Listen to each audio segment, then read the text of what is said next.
Hello everyone, my name is Paris and I'm working as an advanced platforms engineer in Denmark for the company called Terma. Terma is a Danish high-tech company that's specialized in mission critical systems and components for defense, aerospace, security and civilians. I spend a lot of my time to manage my own Kubernetes cluster at home and it's running on entire bare metal to get the performance and the full control. Today I have more than 100 cores available and 200 gigabytes of memory almost. My home lab serves more than 200 pods and I have running one Ceph cluster at home. I think that's enough about me. There can be many reasons why a company decided to going from cloud to on-prem.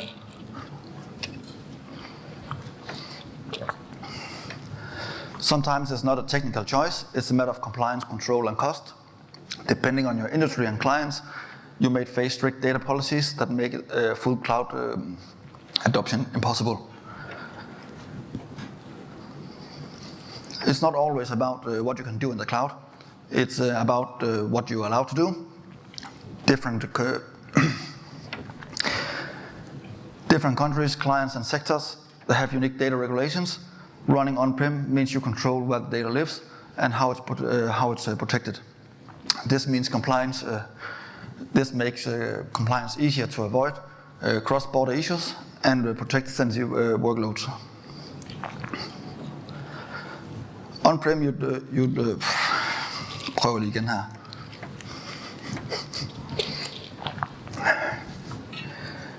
On-prem, you own everything. The server, the network, the storage, and the keys. If something breaks, you don't have to wait for the provider, you can fix it all yourself. This level of physical control builds trust and make audit, certification, and client reviews simple. You can prove exactly where the data lives and how it's protected. On-prem isn't just about control, it's about predictable spending. So you know exactly how much your hardware will cost without surprise bills and hidden cloud fees. A hybrid solution allows you to burst to the cloud if needed, while keeping your sensitive data, sensitive workloads on-prem. It keeps your system cost predictable and your architecture easier to understand. In the long run, your infrastructure becomes a smart investment and not an endless subscription. The cloud feels like matching it. With just one click, you can create a new cluster, a load balancer, or a global storage. The cloud sells convenience, and that's the illusion. It feels like everything just works behind the friendly user interface. It's a maze of hidden systems with shared responsibility. In the cloud, it's easy to forget the building blocks make everything works. Buzzwords like ELB and VPC peering sounds very complex, but they are just simple concepts hidden behind a fancy name to keep your vendor locked into the platform. And that's not pretty cool. In the cloud, everything just works. Compute, scaling, recovery, all hidden behind beautiful APIs.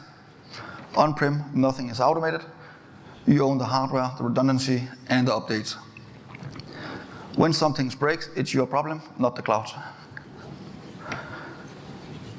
In the cloud, networking is managed for you. VPC, firewalls, DNS, and load balancer, just working. On-prem, you build it your own self. Every route, every rule, every failover. In the cloud, storage is simplified. You just pick what you need, and you can scale on demand. On-prem, you handle everything at yourself. Provisioning, connectivity, capacity, and failover. In the cloud, security is built in with the AIM, KMS, and security groups. They handle the most of it for you. On-prem, you're starting from zero. You must design and maintain every single security layer, like access control, encryption, network rules, and secrets.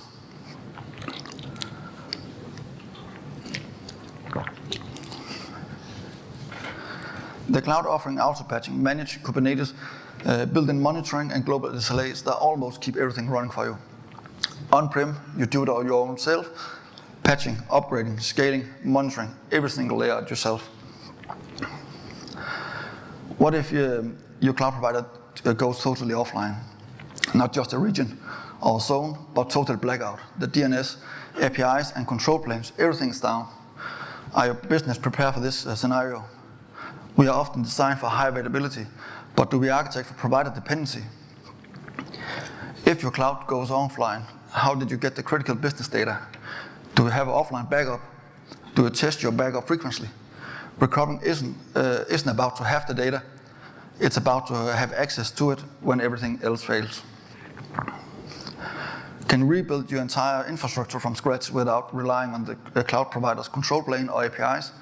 Trying to think about it, your infrastructure, container images, and secrets. If so, have you ever tested outside the cloud? Or maybe on a second cloud provider, just to get it confirmed? Do you have a real business disaster recovering plan that's covering more than just technical recovering of your business? Who is responsible for which action? How will your team communicate? Can your core service like email and payroll still continue? Are you tied to a single cloud provider? What will it take to switch to another provider if you really need it? Or maybe bring the critical part of your business back on-prem? True resilience means to be platform independent, even if you never have think about to use it. This isn't a technical problem, it's become a business issue. You think the risks may seem minimal, but it's still there. We've seen edge case happen from time to time, from geo-stability to cloud-wide misconfiguration or provider discontinued from your region. So before we are talk about rethinking the on-prem solutions, I think we first need to rethink our trust model and ask ourselves if we're putting too many eggs in the cloudy basket. For we know everyone, the cloud is always working right.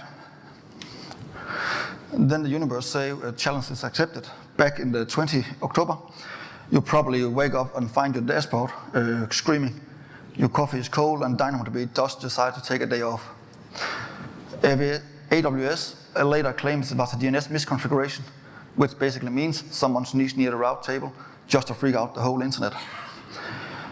You may be thinking now, it can't really happen again, right? Then Azure said, AWS, you're not the only one that can break the DNS. So it's always the DNS, right? Two clouds, same story. Let's take the control back on-prem, but remember, once you do that, you become the cloud provider. I mean, you own everything now, the hardware, network, storage, and the Kubernetes itself.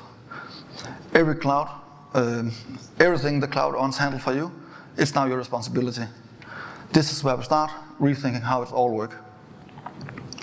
Running Kubernetes on-prem isn't just about swapping the technologies, it's completely mindset shifting. There will be 5 key areas that will make or break your cluster. Most legacy systems runs on big servers. Kubernetes are different. It'll have many small ones. That means you must rethink how to buy and manage your hardware. It's not about the big box anymore. It's about many stable nodes that work great together. Kubernetes pods are short-living. They appear, disappear, and move all the time. Traditional networks aren't built for that. You need dynamic networking, things like CNI and flexible routing. Many on-prem problems start here when your network can't adapt fast enough.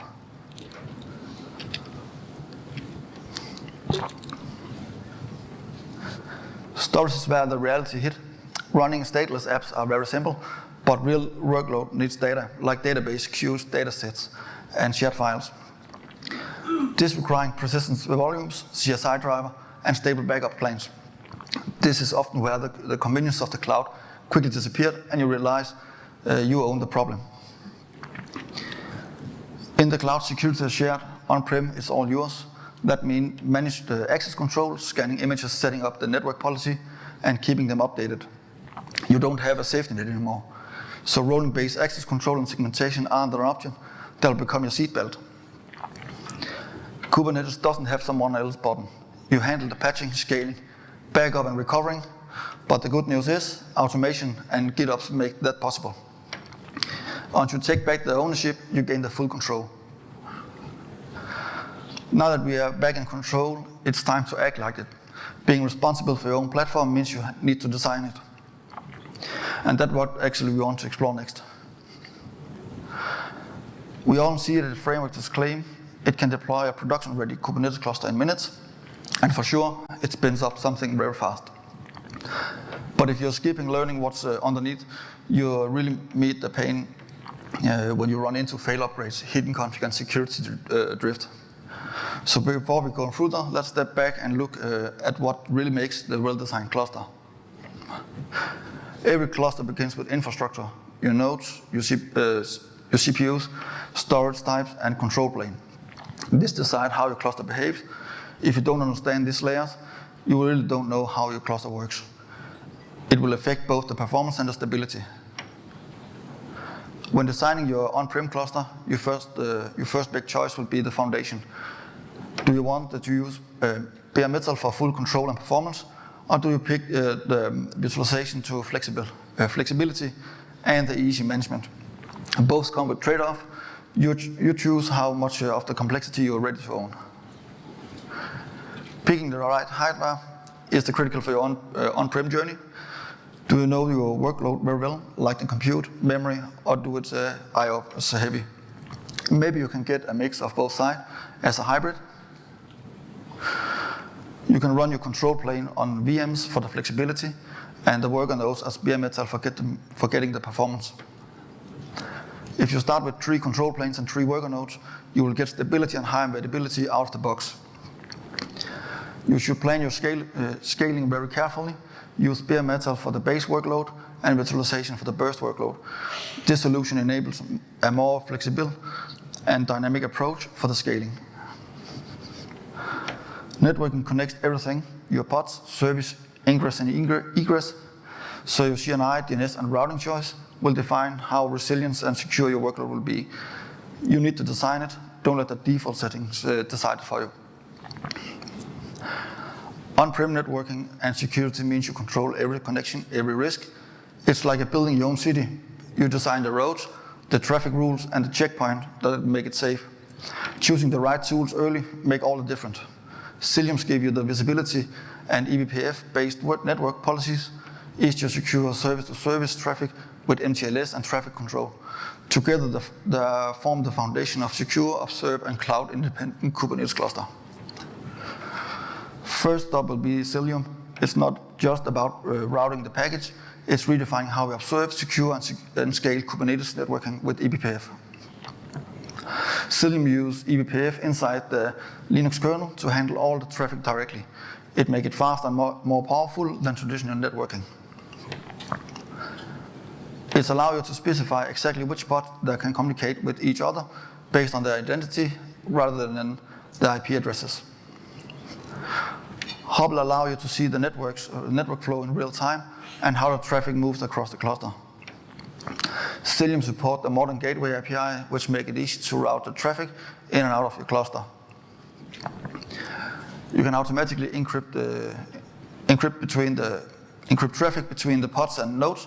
This provides zero trust networking right away. Cluster mesh connects multiple clusters, this allowing you to share the service and policies like this was a single environment. Cilium connect clusters, but what about the traffic between the services? That is where we use Istio. With Istio, you have the control over how the service communicate. You can easily manage the traffic, add retries, and balance requests across the different versions. With MTLS, all services communications are automatically encrypted and verified. This ensures everything stays protected. Istio enforces identity-based access control between services. This makes sure only approved workload can communicate together. Istio automatically collects metrics, logs, and traces. This gives you the full visibility into the service performance and the dependencies. Istio makes your application more resilient by using the built-in error handling like retries and timeouts. With Istio, you can apply fine-grained rules like rate limits and access control to safely manage the service behavior. Persistence volumes, app replications, and backup policies doesn't come with free. The moment you run everything stateful, storage becomes your lifeline. Get it right early, or you'll pay for it when you're doing the recovering. Storage is where everything in your cluster lives, your data, logs, and container volumes. Choosing the right storage at the beginning define how reliable and scalable your platform will be. That's why I would recommend the Ceph. It's flexible, high available, and gives you the full control over your data without any vendor locked in.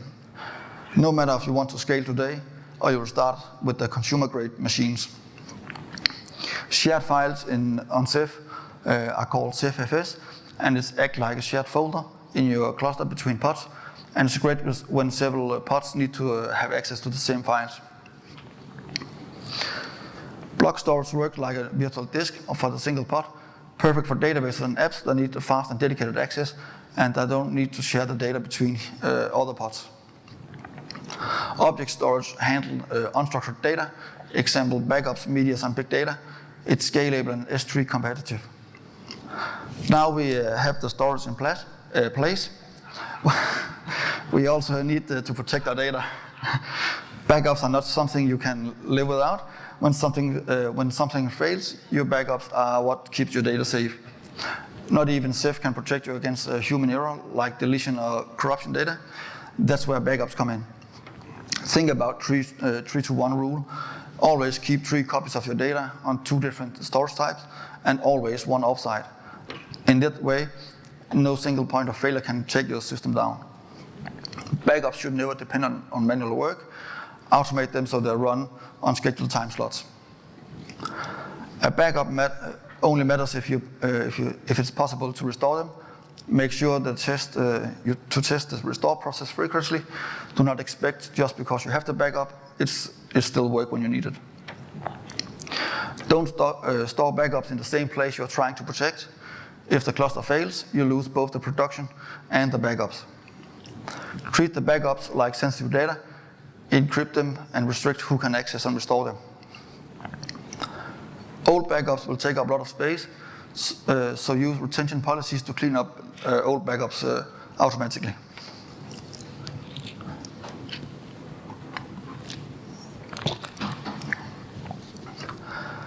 So now when we know more about the infrastructure, storage, and the networking, we need to have some knowledge about the needed base service, the extra building blocks you need around the Kubernetes to make it usable for humans. Some run inside the cluster and some outside, but all of those are very critical, like secrets, artifacts, CI/CD pipeline, GitOps tools, and observability. This is the foundation of gaining control, automation, and trust. Remember, Kubernetes secrets are not encrypted as default. They are just base 64 encoded, so never store them as a plain text in your code. Use something like a vault to keep them encrypted, audio-enabled, and easy to rotate when you need it. By centralized authentication, you can make rolling basis access control easier to manage and your security stronger. Tools like Keycloak handle user access, and with strict service account policies, each pod only get the permissions they're really needed. One of the benefits of using Keycloak are you can connect them to your existing LDAP server. CI/CD and GitOps are what make Kubernetes fully automated. You commit some code to a Git repository, and then trigger the pipelines and push to the registry. When everything is done, your GitOps tool will automatically deploy the application. If something has failed, it will roll back again. Observability in Kubernetes are really recommended, but collecting every log, metrics, and traces will just overwhelm you. Instead, building a central platform using Grafana for dashboard, Loki for logs, Prometheus for metrics, and Tempo for tracing. In that way, you get a clean insight, faster debugging, and room for growth. If you're using an open telemetry collector, that will allow you to receive the data outside the cluster and make it as a central observability platform for everyone in the team. Before we are ending, I will leave you with a few things I think you should think about, because running on the cloud isn't free, not in money, not in control, not in trust. The risks are often invisible until something breaks or the rules are changed. Here are some key takeaways, things I believe every engineer and architect should keep in mind when they're crashing the cloud.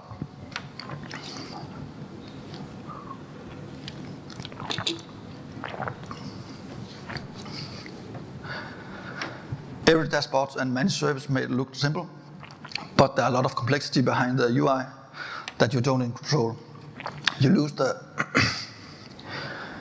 visibility into dependency limits and version. On-prem require you face the complexity by doing it hands-on. When you do that, you gain the knowledge, architecture, and stability. Cloud scaling sounds very smart until you realize you have to pay for unused compute power, idle storage, and data transfer that you're not in track on. The illusion of infinite capacity can lead to lazy design. On-prem will bring this discipline back.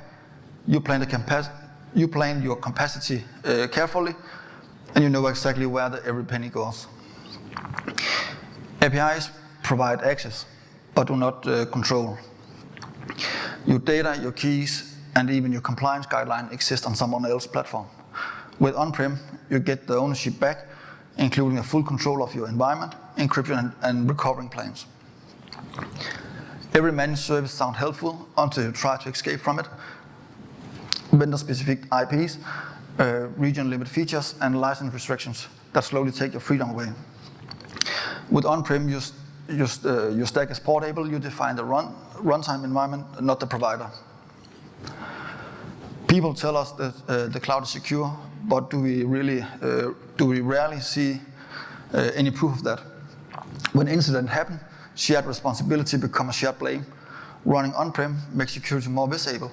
You write the firewall rules, control the certification, and validate the backups. The real zero trust. This is real zero trust because you enforce it.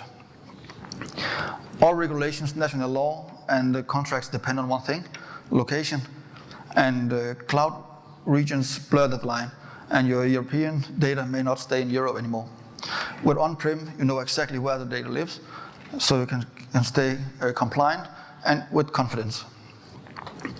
You quickly learn the 99.9% uptime is just aligned in the contract when breakdowns happen. Resilience isn't promised, it's engineered. On-prem, you are testing your backups, you build your redundancy, and design your system. So when something has failed, you can bring it back. This is true reliability, not rendered reliability. The cloud made the life easy, but it also made us to forget how much we depend on someone else's platform. Running on-prem isn't about rejecting the cloud. It's about regarding the balance, control, and awareness. Freedom means ownership, and ownership starts with the design, and that's what running on-prem is really about. Thanks.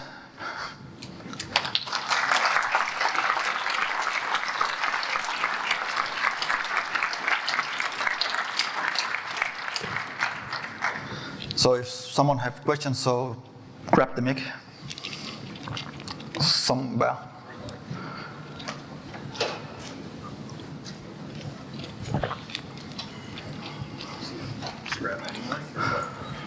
I can talk now. Yeah, but he will not record your question. Okay, well. Yeah.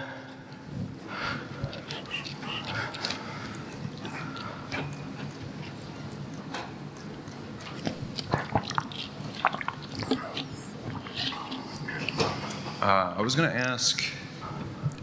So one of the things we rely on that I've been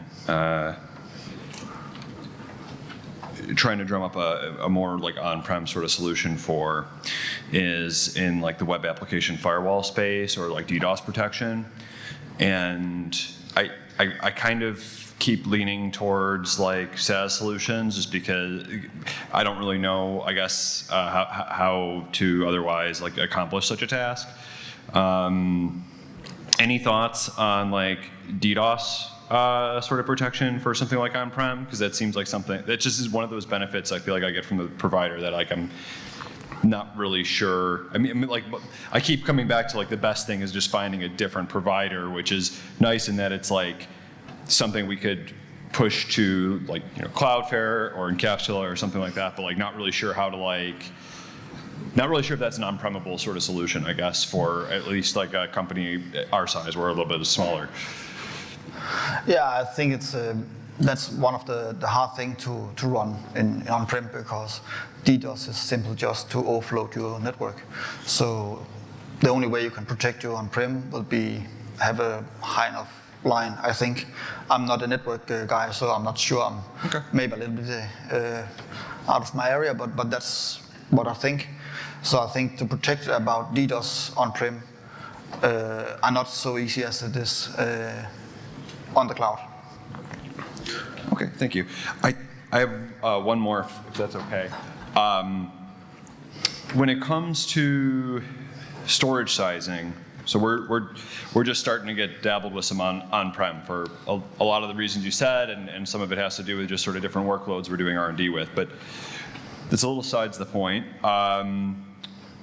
We're working on the right balance of so something like Ceph that replicates to all your nodes and stuff. There's a certain degree of, or at least how I view it is, there's a lot of potential for something to be waste. If we have a specific state set and it gets duplicated to all these nodes, and this maybe only needs to be used by like 2 or 3 nodes at a time, that's plenty of availability for us. So are there any sort of, is it sort of just a per use case finding the balance of like how many nodes you want to, replicate a storage set to, and then you usually tag, you like use labels and tags to like have certain nodes flagged as available storage for those workloads, or do you tend to just keep it simple, or is it just sort of I guess that's probably just a balancing act on a use case basis, or? Yeah, it's a use case based. I can only speak about my personal home lab. I run with the 2 OSD nodes and have a replicate of 2, and that's worked pretty good. I have running on a single node, but that's more complicated because it's giving some weird errors because you're not in sync. So I'll say my home lab at home are Ceph running on 5 machines. 3 controllers and 2 OSDs. I cannot explain what we are doing in the company because, yeah, that's classified. Thank you.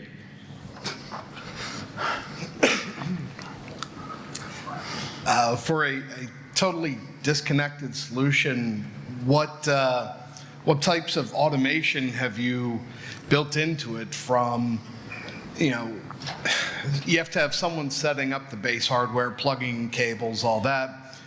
What about going from like system BIOS setup to operating system install to storage setup to getting Kubernetes on top of that hardware, and then going from there into network config? Like we're trying to work on some automated solution that can take you from bare bones hardware to fully operational, like sovereign deployment, and haven't found really one tool that kind of satisfies it all, like between the Dell BIOS command line stuff, Ansible, Terraform.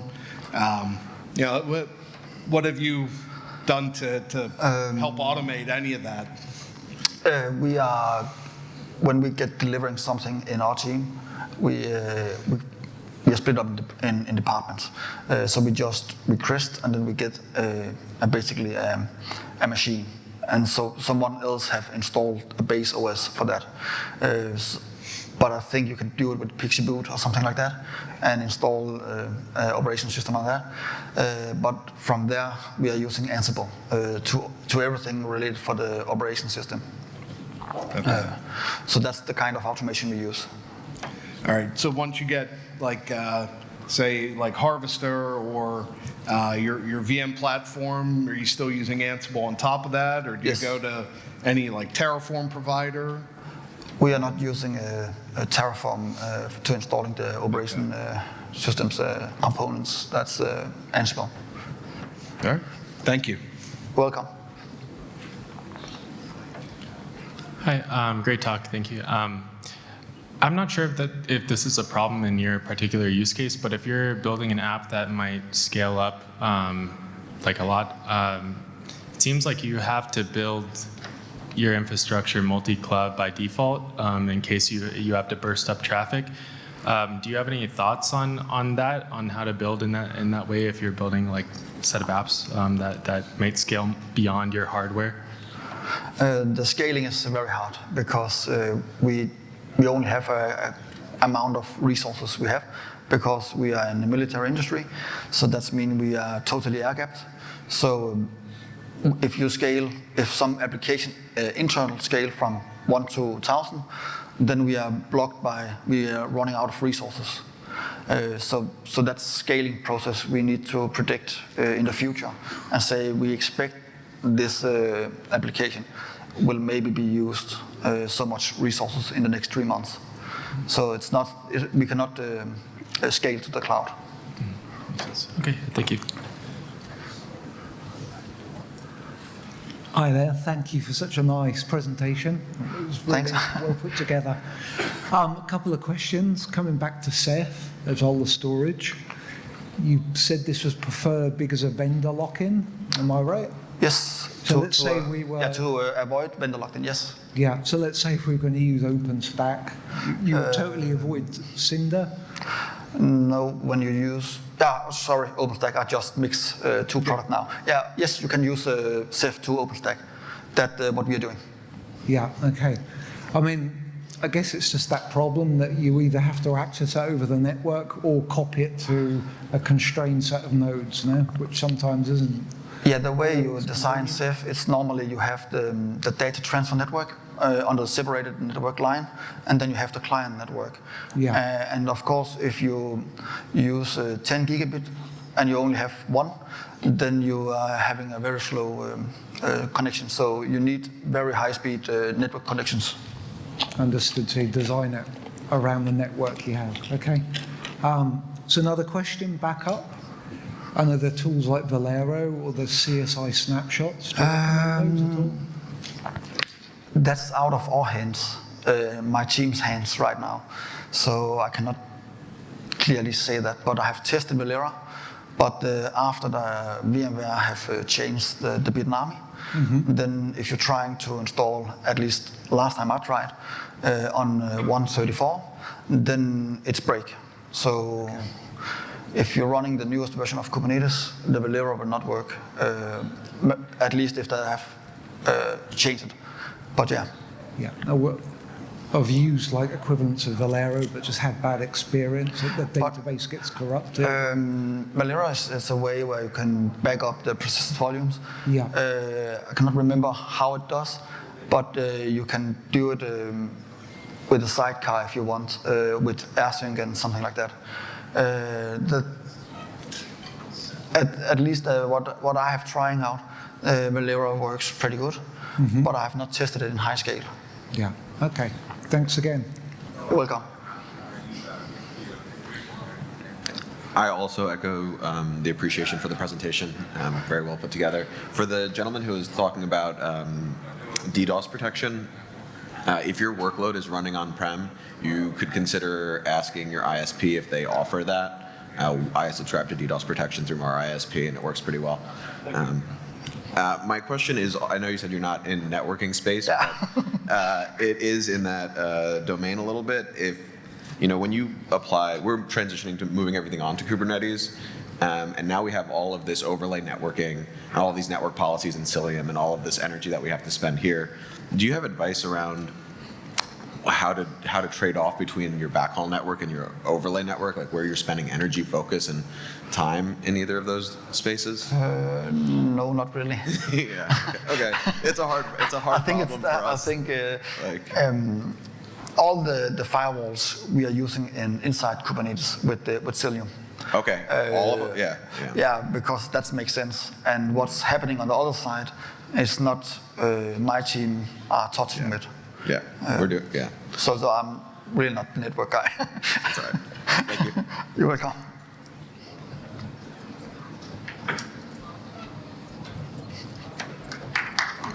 Thank you.